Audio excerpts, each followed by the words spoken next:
বাঁচাও আমাকে, বাঁচাও। কে কোথায় আছো? আমাকে বাঁচাও।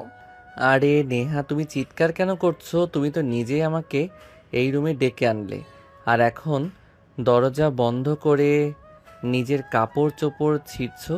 আর কেন এভাবে চিৎকার করছো? প্লিজ, কেউ আমাকে বাঁচাও। নীল আমার সব কিছু শেষ করে দিল। কেউ নেই এখানে? প্লিজ, আমাকে বাঁচাও। এই বলে নেহা অনেক জোরে জোরে চিৎকার করতে লাগলো। নেহার চিৎকার শুনে বাড়ির সবাই সেখানে এসে উপস্থিত হয়। নেহা যতক্ষণে বুঝতে পারলো বাড়ির সবাই এখানে চলে এসেছে, নেহা তখন দরজাটা খুলে দিয়ে কান্না করতে করতে তার বোনের পেছনে গিয়ে লুকালো। তারপর ন্যাকা কান্না করতে করতে তার বোনকে বলতে লাগলো, আপু, তোমার দেবর আজ আমার রুমের দরজা খোলা পেয়ে আমার সর্বনাশ করতে চেয়েছিল। এই দেখো, আমার জামা কাপড় একদম ছিঁড়ে ফেলেছে। তোমরা যদি এই সময় না আসতে, তাহলে হয়তো আমার বড় সর্বনাশ হয়ে যেত। আরে এসব তুমি কি বলছো নীলা? তুমি তো নিজেই আমাকে বললে তোমার রুমের ফ্যানের লাইন নষ্ট হয়ে গেছে, এটা ঠিক করে দিতে। আর এখন তুমি আমার নামে মিথ্যা কথা কেন বলছো? চুপ কর বিয়াদব।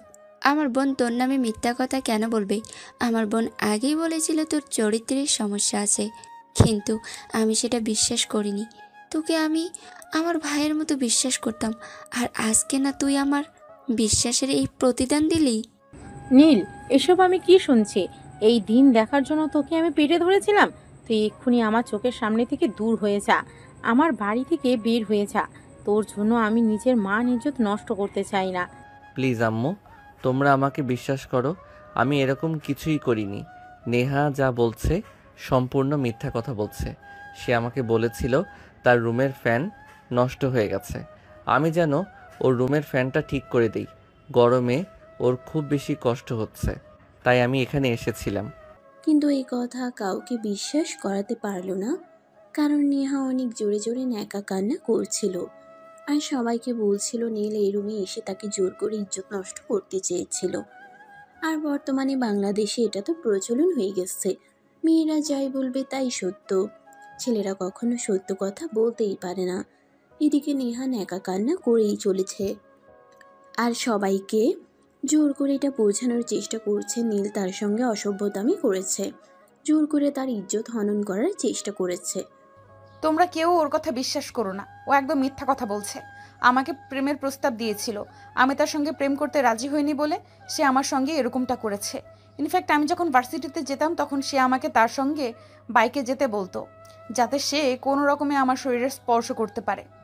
কিন্তু আমি তার মতটা বুঝতে পেরে তার প্রস্তাবে রাজি হইনি। কিন্তু আজকে রুমের দরজা খোলা রেখে রুমে বসে বই পড়ছিলাম, আর তখনই নীল এখানে চলে আসে। বাড়ির সবার মধ্যে তখন একটা কানাঘুষা শুরু হয়ে গেল। আসলে এই বাড়িতে নীলকে তেমন কেউ একটা দেখতে পারে না। এতদিন তার আম্মু তাকে একটু দেখতে পারতো, কিন্তু এই ঘটনার পর তার আম্মু তাকে আর সহ্য করতে পারছে না। একে তো নীল অনার্স পাশ করা বেকার যুবক বাড়িতে বসে বসে খাচ্ছে, এটা কেউ সহ্য করতে পারছে না। নীলের আব্বু মারা গিয়েছে প্রায় 10 বছর হয়েছে। এরপর থেকে তার বড় ভাই এই পরিবারে দেখাশোনা করছে। যদিও নীলের আব্বুর অর্থ সম্পদ কোনো কিছুর অভাব ছিল না, কিন্তু যখন থেকে নিজের বাবা এই বাড়িতে এসেছে তখন থেকে এই পরিবার একটা না একটা সমস্যা লেগেই আছে। তিনি নীলকে একদমই সহ্য করতে পারেন না। তাছাড়া তিনি সবসময় ওনার স্বামী এই পরিবারের দায়িত্ব নিয়েছে, তাহলে নীল কেন কোনো কিছু করছে না? নীল বাবার ব্যবসার দেখাশোনা করতে চাইলে তার বড় ভাই আর ভাবির প্ররোচনায় পড়ে বলে নীলকে তিনি ব্যবসায় ঢুকতে দেবেন না। বাবা মারা যাওয়ার পর থেকে তিনি যেহেতু ব্যবসা দেখাশোনা করছেন তাই ব্যবসা তার, তাই নীল আর ব্যবসায় ঢুকতে চায়নি। সে নিজেকে কিছু একটা করতে চেয়েছিল। পড়াশোনা শেষ করে প্রায় 4 বছর হয়ে গেছে, কিন্তু ইতিমধ্যে কোথাও কোনো চাকরি খুঁজে পাচ্ছে না। তাই সে খুবই হতাশ, সারাদিন বসে থাকে আর ফেসবুকে নিউজ ফিডে চাকরির খোঁজ করে। কিন্তু চাকরি পাওয়া কি এতটাই সহজ? আজকেও সকালবেলা নিজের রুমে শুয়ে শুয়ে ফেসবুকে নিউজ ফিডে চাকরির জন্য খোঁজাখুঁজি করছিল। তখনই হঠাৎ নেহা তার রুমে যায় আর তারপরে বলতে থাকে, নীল, কিছু করছো নাকি? না, এই তো একটু মোবাইল টিপাটিপি করছিলাম। তুমি হঠাৎ আমার রুমে কিছু লাগবে নাকি? না, মানে আসলে আমার রুমের ফ্যানটা নষ্ট হয়ে গেছে। মেকানিককে ফোন করেছিলাম, তিনি বলল আজ আসতে পারবে না। আসতে 2 দিন সময় লেগে যাবে। কিন্তু তুমি তো জানোই আমি ঠান্ডা আর গরম কোনোটাই একেবারেই সহ্য করতে পারি না। আর এই গরমের মধ্যে ফ্যান ছাড়া থাকা আমার পক্ষে তো একেবারেই সম্ভব নয়। তাই বলছিলাম কি, তুমি তো মোটামুটি ইলেকট্রনিক্সের কাজ জানো, আমার ফ্যানটা যদি একটু ঠিক করে দিতে তাহলে ভালো হতো। আরে এটা কি কেমন বড় কোনো কথা নাকি? চলো আমি ঠিক করে দিচ্ছি। তুমি আমাদের পাশে মেহমান, আর তোমার সেবা যত্ন করা তো আমাদের কর্তব্য। হ্যাঁ, আমি জানতাম তুমি আমার এই কাজটা করে দেবে। কখনোই আমার মুখের ওপর না বলতে পারবে না। তাই তো আমি তোমার কাছে চলে এলাম। চলো, ফ্যানটা ঠিক করে দেবে। এই কথা বলেই নেহা নীলকে নিজের রুমে নিয়ে চলে আসে। আর রুমে প্রবেশ করা মাত্রই নেহা রুমের দরজাটা বন্ধ করে দেয়। আর তারপর যা হলো সেটা তো আপনারা দেখতেই পেলেন। তো ভিউয়ার্স, চলুন কথা না বাড়িয়ে মূল গল্পে ফিরে আসি, আর তারপর কি হয় সেটা জেনে নেই। নীল সবাইকে বিশ্বাস করানোর চেষ্টা করলেও কাউকে তার কথা বিশ্বাস করাতেই পারল না। তার কারণ এই বাড়িতে একজন মানুষ ছিল যে তাকে বিশ্বাস করত। সেও এই ব্যাপারটা দেখার পর তাকে অবিশ্বাস করছে। তার ভাইয়া ভাবি তো তাকে সহ্যই করতে পারতো না। সেখানে তো বিশ্বাস করার কোনো প্রশ্নই ওঠে না। তখনই নীলের ভাবি কান্না করতে করতে নীলের ভাইয়াকে ফোন দেয়, আর বানিয়ে বানিয়ে অনেক কিছু বলে। নীলের ভাইয়া কিছুক্ষণের মধ্যেই বাড়িতে ফিরে আসে। ড্রয়িং রুমে মোটামুটি একটা মিটিং বসেছে। নীলকে যেভাবেই হোক এই বাড়ি থেকে বের করতেই হবে। তখনই নীলের ভাইয়া নীলকে ড্রয়িং রুমে ডেকে নেয় আর বলতে থাকে, দেখ, তুই এতদিন যাই কিছু করেছিস সব কিছু সহ্য কর। আজকে তুই যেটা করেছিস এটা আমি কখনোই সহ্য করব না। আমার শালিকা আমার আপন বোনের মতো, আর তার সঙ্গে তুই এইরকম একটা কাজ করতে পারলি, এটা তোর থেকে কোনোদিনও আশা করিনি। যাই হোক, যা করেছিস সব ভালো করেছিস। এখন চুপচাপ এই বাড়ি থেকে বের হয়ে চলে যা, আর কোনোদিনও এই বাড়িতে আসবি না। ভাইয়া প্লিজ, তুমি অন্তত বিশ্বাস করো আমি এরকম কিছুই করিনি। চুপ কর, তোর এই কলঙ্কিত মুখে আমাকে আর ভাই বলে ডাকবি না। আমি তোর ভাই হই না, আমি তোর কেউই হই না। তুই এক্ষুনি বাড়ি থেকে বের হয়ে চলে যা, আর কখনো এই বাড়িতে ফিরে আসবি না। আমি ভুলে যাব আমার কোনো ভাই ছিল। নীল তখন আর কোনো কথা বলার সাহস পেল না। কান্না করতে করতে নিজের রুমে গিয়ে নিজের কয়েকটা জামা কাপড় আর নিজের সম্বল বলতে সার্টিফিকেটগুলো গুছিয়ে নিল। লাগেজটা নিয়ে রুম থেকে বের হতে যাবে, তখনই নেহা তার আপুকে দেখিয়ে বলতে থাকে, আপু, ওই দেখো দেখো, কত বড় লাগেজ নিয়ে বাড়ি থেকে বের হচ্ছে। মনে হয় বাড়ি থেকে সোনা দানা সব কিছু চুরি করে নিয়ে যাচ্ছে। কথাগুলো নীলের কান পর্যন্ত পৌঁছে গেল, কারণ নেহা এই কথাগুলো নীলকে শুনিয়ে শুনিয়ে বলছিল। কথাগুলো শোনা মাত্রই নিজের 2 চোখ দিয়ে অঝোর ধারায় পানি পড়তে লাগলো। নীল নিজেকে আর কোনোভাবে কন্ট্রোলে রাখতে পারছিল না।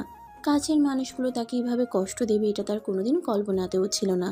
সে তখন তার ভাবিকে বলতে লাগলো, দেখো ভাবি, তোমাদের বাড়ি থেকে সোনা দানা টাকা পয়সা নিয়ে যাওয়ার কোনো ইচ্ছে আমার নেই, কারণ আমি তো বেকার ছেলে। তবে আমার মাকে তোমাদের কাছে রেখে যাচ্ছি। আমি তো বেকার, আমার মাকে কামাই করে খাওয়াতে পারবো না। যদি কোনো দিন পয়সার মুখ দেখতে পারি তাহলে অবশ্যই আমার মাকেও আমি আমার সঙ্গে নিয়ে যাব। যে কয়দিন তোমাদের সঙ্গে আছে প্লিজ আমার মাকে কষ্ট দিও না। এই শোন, তোর এত নীতিকথা শোনার কোনো সময় আমার নেই। তোর লাগেজটা আমাকে দিয়ে আমি চেক করব। আমার মনে হয় তুই এখান থেকে টাকা পয়সা সোনা গয়না চুরি করে নিয়ে যাচ্ছিস। তোকে কোনো বিশ্বাস নেই। এই বলে রিয়া নীলের হাত থেকে লাগেজটা নেয় এবং সেটা চেক করতে থাকে। নীল তখন চুপচাপ দাঁড়িয়ে সবকিছু দেখতে থাকে। তার কিছু করার নেই। নীলা সবকিছু উল্টেপাল্টে দেখলো, কোনো কিছুই পেল না। তখন মুখটা কালো করে সেখান থেকে চলে গেল। নীল তখন আবারও সবকিছু গুছিয়ে নিয়ে বাসা থেকে বের হতে যাবে, তখনই পিছন থেকে তার মা আসে। তারপর তারা হাতে নিজের হাত থেকে সোনার 2টা বালা খুলে দিয়ে বলে, তুই আমার সন্তান, তোকে আমি বিশ্বাস করি। তুই কোনোদিন খারাপ কাজ করতেই পারিস না। তবুও তোর নিজেকে প্রমাণ করার জন্য এই বাড়ি থেকে চলে যেতেই হবে। এই নে, এগুলো তোর বাবার দেওয়া শেষ স্মৃতিচিহ্ন। যদি পারিস এগুলো দিয়ে নিজের জীবনটাকে বদলে তারপর ফিরে আসিস, আমি তোর অপেক্ষায় থাকবো। ঠিক আছে আম্মু, আমিও একদিন সবাইকে দেখিয়ে দেব আমিও কিছু করতে পারি। তুমি শুধু আমার জন্য দোয়া করো। এই বলে মায়ের পা ছুঁয়ে প্রণাম করে নীল বাসা থেকে বের হয়ে গেল। কিন্তু কোথায় যাবে কোথায় থাকবে তার কোনো ঠিক ঠিকানা নেই। সে তার অনেক বন্ধু বান্ধবকে ফোন করলো। 2টা রাত তাদের বাড়িতে থাকার জন্য অনেক রিকোয়েস্ট করলো, কিন্তু কেউ তাকে থাকতে দিতে রাজি হলো না। তাই সে হতাশ মনে রাস্তার পাশে বসে রইল। দেখতে দেখতে রাত 2টার কাছাকাছি বেজে গেল। তার চোখে ঘুম আসছে না। যে ছেলেটা ছোটবেলা থেকে অনেক আদর যত্নে মানুষ হয়েছে, খাট পালং ছাড়া কখনো ঘুমায়নি, সেই ছেলেটা এখনো রাস্তায় ঘুমাবে কি করে? ঠিক তখনই তার চোখে পড়ল একটা মাঝবয়সী লোক একটা বৃক্ষের সাথে দৌড়ে পালানোর চেষ্টা করছে। নীল তখনই ওই লোকটার সামনে গিয়ে দাঁড়ালো। আসসালামু আলাইকুম আঙ্কেল, একটু দাঁড়ান, আপনার সঙ্গে একটু কথা বলতে চাই। ওয়ালাইকুম আসসালাম। বাবা, আমার দাঁড়ানোর সময় নেই, পেছনে গুন্ডারা তাড়া করেছে। আমার লেগেছে 20 কোটি টাকা আছে, ওরা আমাকে ধরে ফেলে আমার টাকাগুলো ছিনতাই করে নিয়ে যাবে। আপনি এখানে দাঁড়ান, আমি দেখছি বিষয়টা কি করতে পারি। আপনি প্লিজ চিন্তা করবেন না, আপনি এখানে দাঁড়ান। এই বলে নীল লোকটাকে একটু শান্ত করার চেষ্টা করে। ততক্ষণে গুন্ডাগুলো তাদের কাছাকাছি চলে এসেছে। লোকটা নিজেকে আর কোনোভাবেই স্থির রাখতে পারছে না। এতগুলো টাকা এখনই যদি হাতছাড়া হয়ে যায় তাহলে সে কি করবে? একদমই পথে বসে যাওয়ার মতো অবস্থা হবে। লোকটা একদম কান্না করে দিবে এমন একটা অবস্থা। তখনই নীল ছেলেগুলোকে উদ্দেশ্য করে বলতে থাকে। ওই কিরে, এই বাবার বয়সী লোকটার থেকে টাকা ছিনতাই করতে তোদের লজ্জা করছে না? এই চুপচাপ এখান থেকে সরে যা, আমাদের পথে বাধা হয়ে দাঁড়াস না, তাহলে কিন্তু তোকে তোর নিজের জীবনটা দিয়ে দিতে হবে। দেখ, জীবনটা 2 দিনের দিয়ে দিতে হলে দিয়ে দিব, তাতে আমার কোনো সমস্যা নেই, কিন্তু তোরা যেটা করছিস এটা কিন্তু বড্ড অন্যায়। এটা আমি আমার চোখের সামনে কখনোই হতে দেব না। দেখ, তোকে শেষবারের মতো বলছি, আমাদের পথ থেকে সরে দাঁড়া, তা না হলে কিন্তু এর পরিণাম খুব খারাপ হবে। তাই বুঝি? আমাকে মেরে ফেলবি? মেরে ফেল, এমনিতেও আমার বেঁচে থেকে কোনো লাভ নেই, মরে গিয়েও যদি একটু শান্তি পাই। এই বলে নীল তখনই পাশে থাকা একটা বাঁশের খুঁটি নিয়ে ছেলেগুলোর সঙ্গে মারপিট করতে শুরু করে। নীল একাই এই 4টা ছেলেকে একদম দফারফা করে দেয়। নীলের মার খেয়ে ছেলেগুলো কোনো রকম নিজের জীবন নিয়ে ছুটে পালায়। তখনই বয়স্ক লোকটা নীলের কাছে আসে। তিনি নীলের কাছে এসে দেখে নীলে একটা হাতের কিছুটা অংশ কেটে গেছে। ছেলেগুলোর হাতে ছুরি ছিল, সেই ছুরির আঘাতে এভাবে কেটে গেছে। তখন লোকটা পকেট থেকে একটু রুমাল বের করে নীলের হাতটা বেঁধে দিল আর তারপর নীলকে বলতে লাগলো। বাবা, কে তুমি? আমার এত বড় উপকার করলে। আজকে যদি তোমার কিছু একটা হয়ে যেত তাহলে আমি নিজেকে কোনোদিনও ক্ষমা করতে পারতাম না। আঙ্কেল, এত চিন্তিত হওয়ার কিছুই নেই। এই পৃথিবীতে আমার মা ছাড়া আমার আপন বলতে কেউ নেই। নিজের থাকার মতো জায়গাটুকু ছিল, সেটুকু হারিয়ে ফেলেছি। এখন আমার বাঁচা মরা নিয়ে আমি এত চিন্তা করি না। আরে বাবা, এভাবে বললে হয় নাকি? তুমি আজ আমার অনেক বড় উপকার করেছো। বলো, তুমি প্রতিদানে কি চাও? তুমি আমার কাছে যা চাইবে আমি তোমাকে তাই দেব। আমি তোমাকে ফিরিয়ে দেব না। জানো বাবা, আমার কোনো সন্তান নেই। তুমি চাইলে আমার বাড়িতে আমার সন্তানের পরিচয় হয়ে থাকতে পারো। আমি তোমাকে সারা জীবন আমার সন্তানের মতো আগলে রাখবো। না আঙ্কেল, সেসবের প্রয়োজন নেই। বাবাকে হারিয়ে ফেলেছি অনেক দিন হলো। আজ একটা চাকরি নেই বলে ভাই ভাবেই মৃত্যু অপবাদ দিয়ে বাড়ি থেকে বের করে দিল। আমার যাওয়ার মতো কোনো জায়গা নেই। পড়াশোনা শেষ করেছি 4 বছর হলো, এখন একটা চাকরি পাইনি। যদি একটা চাকরি পেতাম তাহলেই আবার হয়ে যেত। তাহলে বাবা, আর কোনো কথা নেই, তুমি আমার সঙ্গে চলো। কাল থেকেই তুমি আমার কোম্পানিতে চাকরি করবে। কথাটা শুনে নীলের খুশিতে মনটা নিচে উঠল। ছোট্ট একটা উপকার করিয়ে সে চাকরি পেতে চলেছে, এটা তো অনেক খুশির খবর। এর চাইতে খুশির খবর আর কিছুই হতে পারে না। নীল তখন আমজাদ সাহেবকে জড়িয়ে ধরে বলতে লাগলো সে কি সত্যি চাকরি পাবে। আমজাদ সাহেব তখন তাকে আশ্বস্ত করে বললেন তিনি সত্যি নীলকে একটা চাকরি দেবেন, তবে যে সেই চাকরি নয়, ওনার অফিসের সেকেন্ড এমডি হিসেবে নীলকে তিনি জয়েন করাবেন। কিন্তু নীল সেটা মেনে নিতে রাজি নয়, কারণ জানা নেই চেনা নেই এমন মানুষের সমস্ত কিছু নিজের বাড়িতে নিয়ে নেওয়াটা এটা খুব একটা ভালো নয়। তাই নীল বলে সে সেকেন্ড এমডি হিসেবে কখনোই জয়েন হবে না, সর্বোচ্চ ম্যানেজার হিসেবে জয়েন করতে পারে। আমি তো সাহেব তখন নীলকে সেই পোস্টের জন্য সিলেক্ট করবেন। এ কথা বলেই তিনি নীলকে নিয়ে বাসে চলে আসেন। দরজায় দাঁড়িয়ে কলিং বেল চাপ দিতেই মধ্যবয়স্ক একজন মহিলা এসে সেই দরজা খুলে দেয়। আমজাদ সাহেব তখন মহিলাকে উদ্দেশ্য করে বলে, দেখো,